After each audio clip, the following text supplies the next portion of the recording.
Montée des couleurs ce lundi à la présidence du Faso, cérémonial présidé par le chef de l'État qui exhorte tous les travailleurs à plus de dignité, d'intégrité et de don de soi pour l'atteinte des objectifs.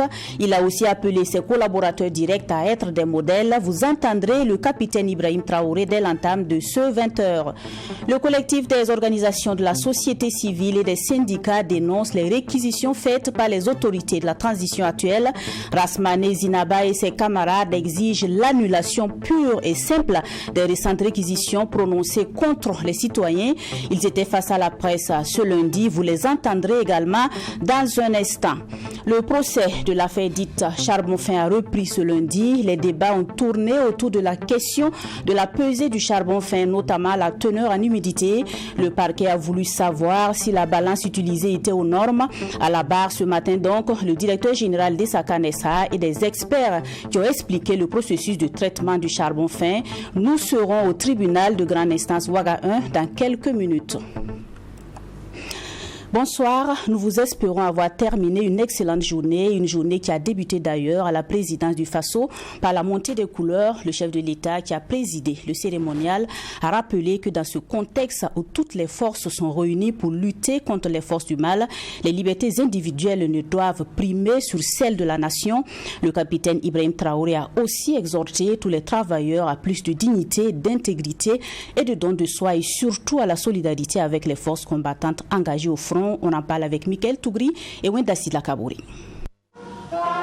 Comme chaque premier lundi du mois, ce 6 novembre, les différents ministères ont encore sacrifié à la traditionnelle montée des couleurs. À la présidence du Faso, le cérémonial a été présidé par le président de la transition qui a indiqué que les couleurs nationales symbolisent l'intégrité, la probité et le sens du sacrifice, d'où il a invité ses collaborateurs à être des modèles et à avoir l'intelligence des situations, surtout en ces moments. Nous abordons un nouveau virage. Il est temps pour chacun de s'accrocher. Parce que ceux qui ne pourront pas, ceux qui ne seront pas engagés, ceux qui ne seront pas convaincus, ils vont tomber. Et nous n'allons pas nous arrêter. Ce matin, chacun en se réveillant a sûrement embrassé ses enfants, a pris son petit déjeuner, son sac et s'est retrouvé ici. Si nous arrivons à vivre comme ça, c'est parce que d'autres sont au front, ont donné leur poitrine, leur vie et même leur fortune pour que nous puissions le faire. Alors qui sommes-nous pour ne pas les magnifier? Qui sommes-nous pour ne pas chanter leurs louanges? Qui sommes-nous pour ne pas les glorifier? Le capitaine Ibrahim Traoré a exhorté tous les travailleurs à plus de dignité, d'intégrité, de don de soi et surtout à la solidarité avec les forces combattantes engagées dans la reconquête du territoire. À l'occasion, le chef de l'État n'a pas manqué d'annoncer que la transition aborde un nouveau virage et qu'il ne sera plus question de laisser les mauvais comportements prendre le dessus. Les libertés individuelles ne priment pas sur la liberté de la nation. Nous avons assez d'exemples dans ce monde. Ouvrons les yeux. Une nation ne se construit pas dans l'indiscipline. Une nation ne se construit pas dans le désordre. Ce que l'impérialisme a mis dans la tête de certains, c'est du faux. Ceux qui ont des choses à proposer, ou ceux qui entendront à travers donc leurs échanges en ville des propositions, il faut les reverser au niveau du cabinet. Tout est la bienvenue. Parce qu'au Burkina Faso, nous avons des gens qui ont du talent, nous avons du génie, nous avons des gens qui ont des idées.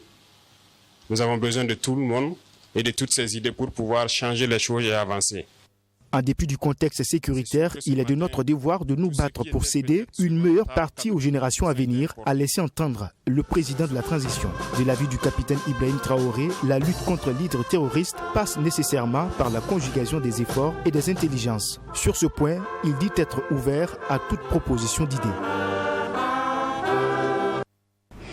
Le personnel de la primature était aussi mobilisé autour de leur premier responsable pour la circonstance. Maître Apollinaire Kielem de Tambella est revenu sur des questions d'actualité comme celle de la lutte contre le terrorisme et la vie chère. Le Premier ministre n'est pas d'avis avec ceux qui parlent de vie chère. Bien au contraire, a-t-il insisté, les produits locaux sont soutenus et les prix sont en baisse. Tous les détails avec Michael Tougri. Dans son message, Maître Apollinaire Kielem de Tambella a rappelé qu'à une certaine époque de l'histoire du Burkina Faso, le drapeau national a été malmené. Aujourd'hui, c'est un drapeau qui flotte à nouveau dans certaines localités reconquises par les forces de défense et de sécurité et les volontaires pour la défense de la patrie. Selon le chef du gouvernement, face à l'implacable stratégie mise en place par le capitaine Ibrahim Traoré, les terroristes sont de plus en plus acculés sur les différents fronts des théâtres d'opération. Pour voler au secours des terroristes et empêcher leur écrasement total, leurs souteneurs ont d'abord tout fait pour présenter la négociation comme la seule voie du salut. Face à la détermination du régime de la transition et à l'échec de leur stratégie, ils recourent maintenant à la déstabilisation de la transition. Dans un langage bien connu du Premier ministre, Maître Apollinaire Kielem de Tambella dénonce un complot organisé pour mettre fin à la transition actuelle. Un complot qui a échoué selon le chef de l'exécutif burkinabé. Et de plus en plus, une certaine opinion dénonce les multiples taxes pour l'effort de guerre. Maître Apollinaire Kielem de Tambella va apporter des précisions sur ce que les uns et les autres qualifient de cherté de la vie au Burkina Faso. Les taxes décidées en Conseil des ministres ont porté sur des produits importés ou faits à partir de matières premières importées. Peut-on vouloir se draper du manteau de révolutionnaire et dans le même temps défendre l'invasion du marché national par des produits importés des pays impérialistes que l'on prétend combattre? Le taux d'inflation qui était de 14,1% en 2022 est de 1,2% en 2023.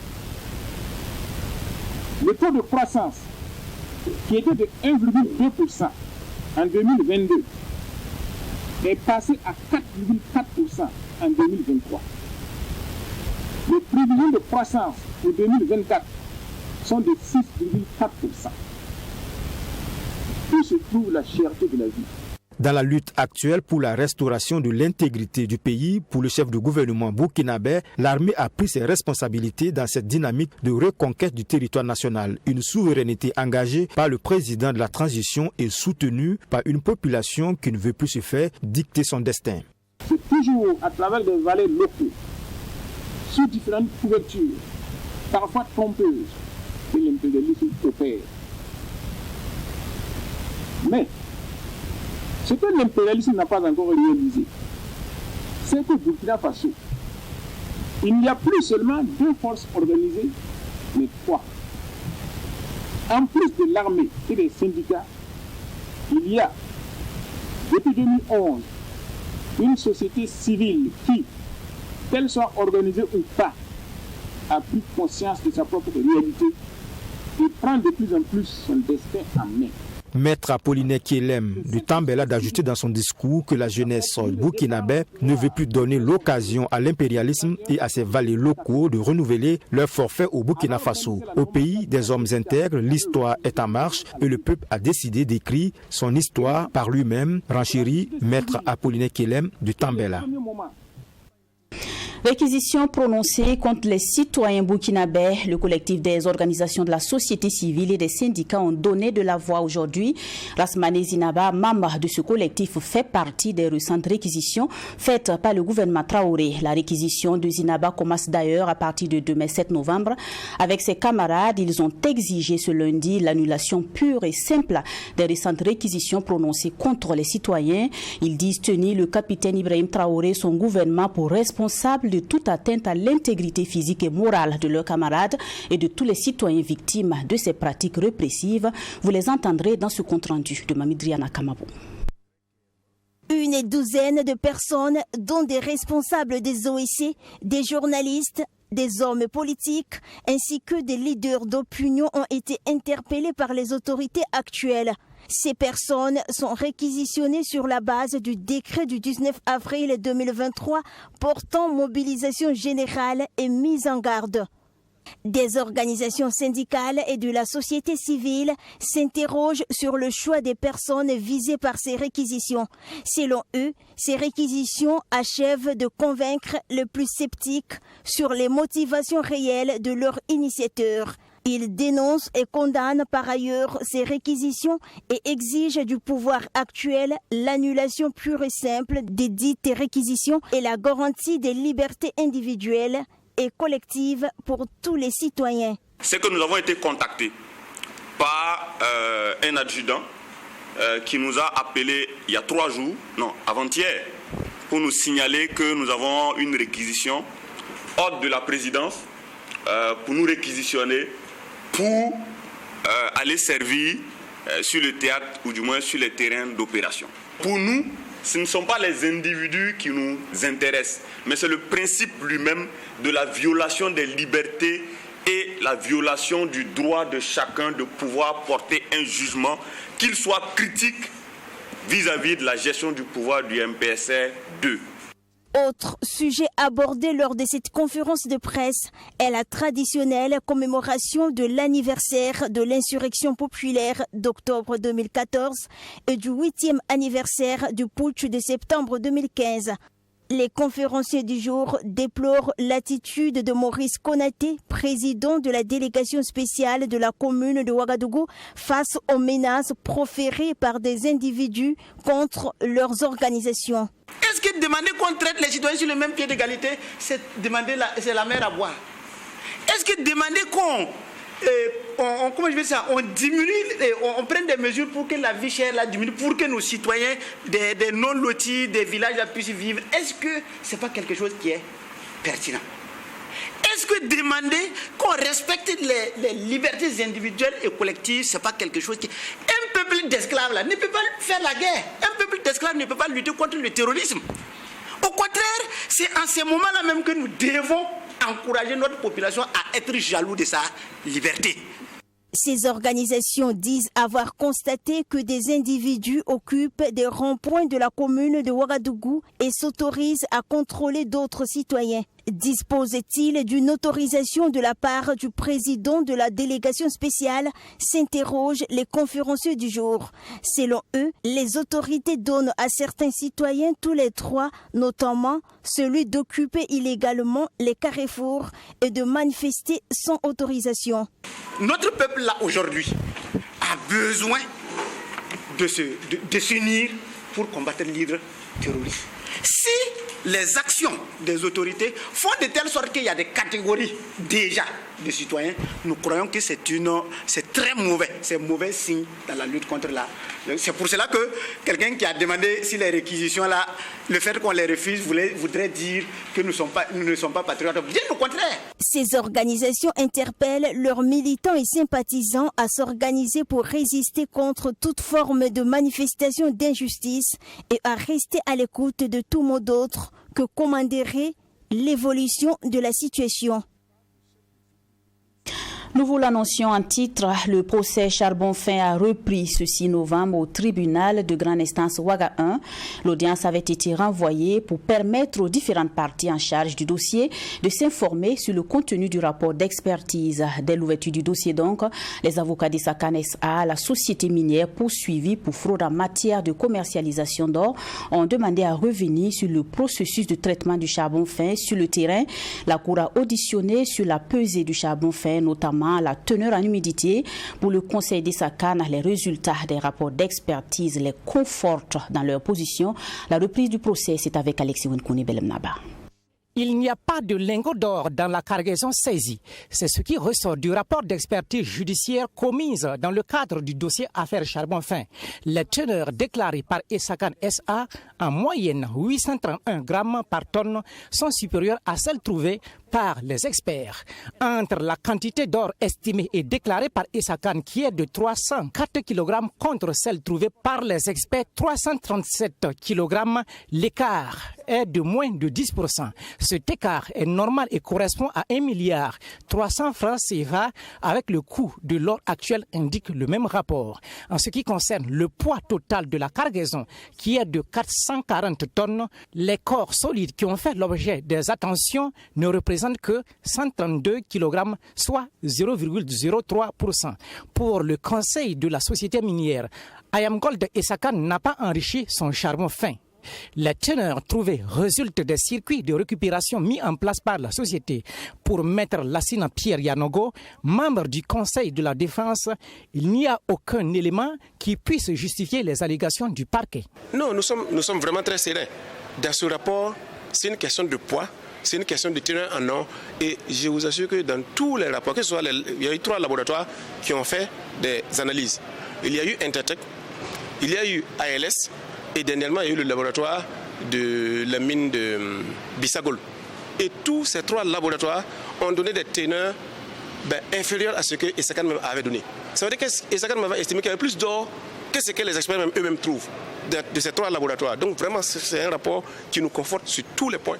Pour le directeur général de IAMGOLD Essakane SA, pas question de se voiler la face. Le droit sera dit dans cette affaire qui dure plus de 5 ans. Il ne faut pas perdre de vue l'essentiel. La vérité, elle est là.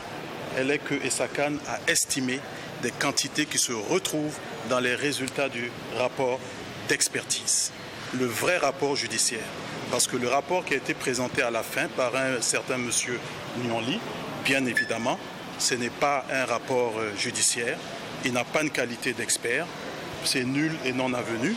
C'est nul et non avenu. Le rapport présenté par l'expert en chimie Arsène Nyoli, selon Tidiane Bari, c'est à la demande du parquet pour éclairer la lanterne du public. Pour Maître Prosper Farama, constitué aux côtés de la partie civile, il y a des dispositions du Code de procédure pénale qui permettent à toute personne d'être entendue. Le parquet a dit nous faisons intervenir notre expert.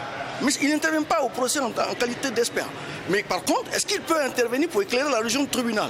Oui. Est-ce qu'il peut contredire l'expertise? Oui. Demain, nous aurons l'occasion d'intervenir. Il y a une disposition du Code de procédure pénale qui permet à toute personne d'être entendue, même en dehors d'être témoin ou expert, d'être entendue.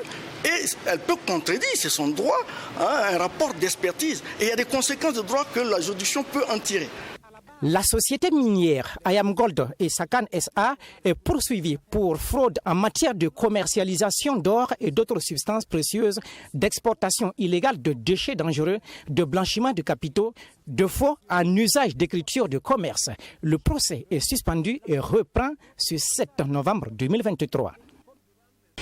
Ils étaient des milliers à répondre à l'appel de la coordination des OSC du Burkina. Un meeting au Palais des Sports de Ouaga 2000 pour réaffirmer leur soutien à la transition dirigée par le capitaine Ibrahim Traoré. Entre discours et prestations d'artistes, les initiateurs du meeting ont formulé des motions à l'endroit de la transition. Le gouvernement est invité à prendre toutes les dispositions légales et utiles pour une révision de la charte de transition, mais à engager également des réformes dans le domaine de l'éducation. Nous restons avec notre reporter Alexis Winkouni Belemnaba. Le Palais des Sports de Ouaga 2000 plein à craquer à l'appel de la coordination des organisations de la société civile du Burkina. Venus des 13 régions du pays, les participants disent apporter leur soutien à la transition. Cela après la clôture des travaux de la table ronde Nouvelle Génération du Burkina Faso. Une rencontre d'acteurs et de leaders de la nouvelle génération de toute obédience pour poser ensemble les fondamentaux d'une jeunesse débarrassée de conflits en vue de projeter une dynamique nouvelle, celle d'une génération unie autour de la transition par et pour l'intérêt supérieur de la nation. À l'issue de cette rencontre de réflexion, des propositions sont faites, résumées en 9 points. L'érection de l'armée populaire burkinabé à travers une refonte totale des armées nationales actuelles et l'instauration de la formation militaire obligatoire pour tout Burkinabé âgé de 18 ans. 2. La définition et la mise en œuvre d'une nouvelle politique économique affranchie du diktat capitaliste, dogmatique et impérialisme des institutions issues des accords de Bretton Woods. L'indépendance économique, énergétique et de la souveraineté alimentaire n'ont pas été oubliées. Pour cette coordination, les autorités doivent accélérer le processus en vue de l'atteinte de la souveraineté totale. L'accélération du processus d'adhésion à tous les instruments juridiques, politiques et économiques du groupe des BRICS. 4. L'accélération de la révolution verte en vue d'atteindre le plus rapidement possible l'autosuffisance alimentaire. 5. L'intensification des travaux d'installation de la centrale nucléaire afin que notre pays accède le plus vite possible à l'indépendance énergétique. L'assainissement des partis politiques, la refonte du système de gouvernance politique, administrative et économique ont été également abordés, de même que la prolongation de la transition en cours. La prolongation de la transition politique en cours, et ce jusqu'à la libération totale et entière du pays de l'hydre terroriste, le rétablissement complet de sa souveraineté nationale et internationale et l'aboutissement des réformes structurelles. Le renforcement du processus de la Fédération des États du Sahel, la refondation du système éducatif centré sur les valeurs cardinales et orienté exclusivement vers le développement du capital humain sont souhaités par cette coordination. Les ronds-points de la capitale burkinabé sont occupés par des jeunes qui disent assurer la veille citoyenne. Parmi eux, il y a des jeunes filles et des femmes qui ne veulent pas rester en marge des actions de soutien au régime Traoré.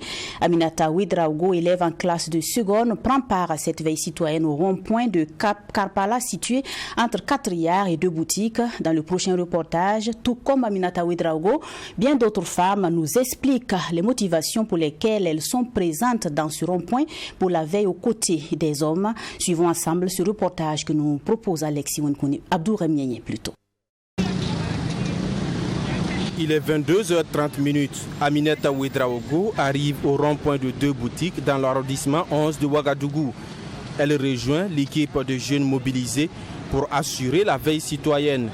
Après les salutations, Aminata prend place. Pendant qu'un groupe autour du feu prépare le thé pour permettre aux éléments de rester éveillés, le premier responsable de l'équipe s'entretient avec les membres. Leur rôle est de dénoncer tout mouvement suspect pouvant entraver l'atteinte des objectifs de la transition. Et cette mission, Aminata Ouedraogo, élève en classe de seconde C, se sent capable de l'accomplir. Pour elle, la sécurité du pays n'est pas qu'une affaire d'hommes.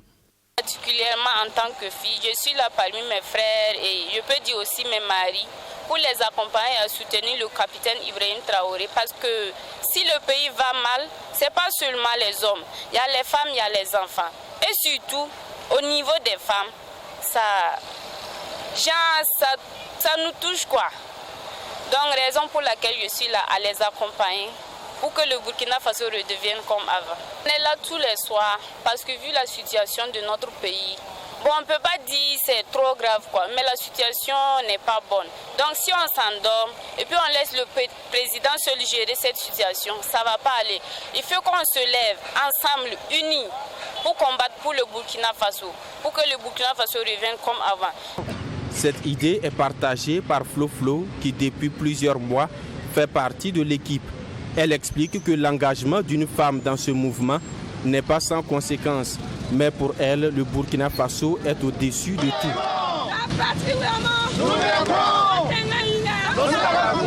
Quand tu mènes ce genre de combat, ta famille a un peu peur. Oui, ils savent pas le fait que tu te mets, comment dirais-je, en tête. On sait ce que nous, on risque souvent en nous mettant en tête. Mais nous sommes prêts à mener ce combat. Peu importe le danger qu'il a, nous, on ne va pas reculer. Dans ma tête, il n'y a pas affaire de femme, il n'y a pas affaire d'homme. Tant que tu es déterminé pour ta patrie, mets-toi au même d'égalité que ces hommes. Parce que c'est l'amour de ta patrie qui te fait sortir. C'est l'amour de mon Burkina Faso qui m'a fait sortir. Oui, nous avons vu que ce qui s'est passé hier. Nous avons souffert, on nous a mis dans la terreur. Concernant, pendant la guerre, on n'avait pas ce qu'il fallait pour faire la guerre. Donc il y avait des gens qui tombaient. Donc nous sommes là. Nous allons dormir ici tous les jours. Que Dieu fait tant qu'il y a la santé. combattre jusqu'à la libération, comme je dis, libération sociale de notre territoire. Le premier responsable a salué le courage et l'engagement de ces femmes pour assurer la veille citoyenne. Pour lui, tout Burkinabé doit apporter sa contribution à la lutte pour la paix au Burkina Faso. Et les femmes ont également une grande part de responsabilité, selon le président de l'association Nongtab Kama de l'Afrique. Nous remercions les femmes qui sont avec nous. C'est vraiment du patriotisme. Nous les sensibilisons sur la situation de la nation. Nous les invitons à faire passer le message afin que tout le monde soit impliqué dans le combat. À travers de simples paroles, on peut contribuer à résoudre la crise et participer au développement du Burkina.